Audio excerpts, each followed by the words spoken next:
చంద్రబాబు ఎన్నికలప్పుడు ఇచ్చిన హామీలు నెరవేర్చేలా గట్టిగా ఒత్తిడి తెచ్చేందుకు ప్రజలంతా ఒకటి కావాలని వైఎస్ఆర్సీపీ అధ్యక్షుడు ప్రతిపక్ష నేత వైఎస్ జగన్మోహన్ రెడ్డి పిలుపునిచ్చారు. చంద్రబాబుకు బుద్ధి రావాలంటే అందరూ ఒక్కటై పోరాడాలన్నారు.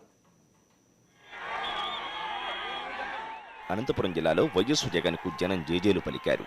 ప్రతిపక్ష నేతకు ప్రతి ప్రాంతంలోని ప్రజలు నీరాజనం పట్టారు.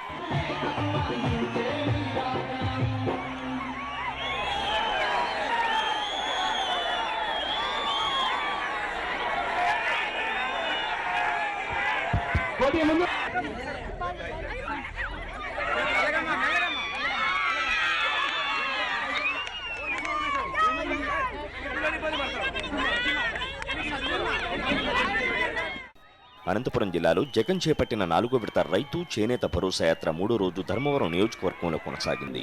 శుక్రవారం మొత్తం 5 కుటుంబాలను పరామర్శించారు జగన్. ప్రతి ఒక్కరి కష్టాలు విన్నారు. అధైర్యపడొద్దని భరోసా ఇచ్చారు.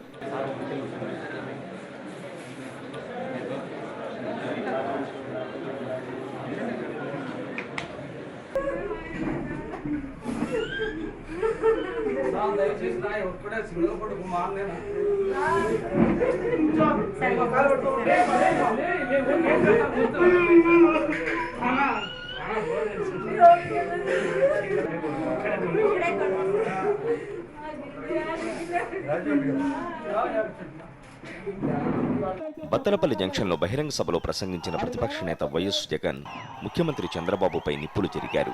ఎన్నికలకు ముందు ఇచ్చిన ఏ ఒక్క హామీని నెరవేర్చకుండా ప్రజలను మోసం చేస్తున్నారని ఆగ్రహం వ్యక్తం చేశారు.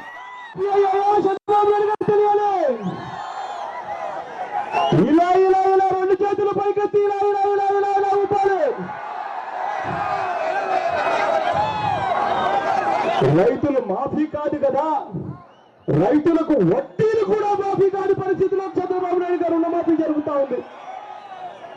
2015-16 సంవత్సరానికి కరువు మండలాలను ప్రకటించాలని రైతులంతా అల్లాడిపోతున్నారని కోరినా చంద్రబాబు పట్టించుకున్న పాపాన పోలేదని వైఎస్ జగన్ విమర్శించారు.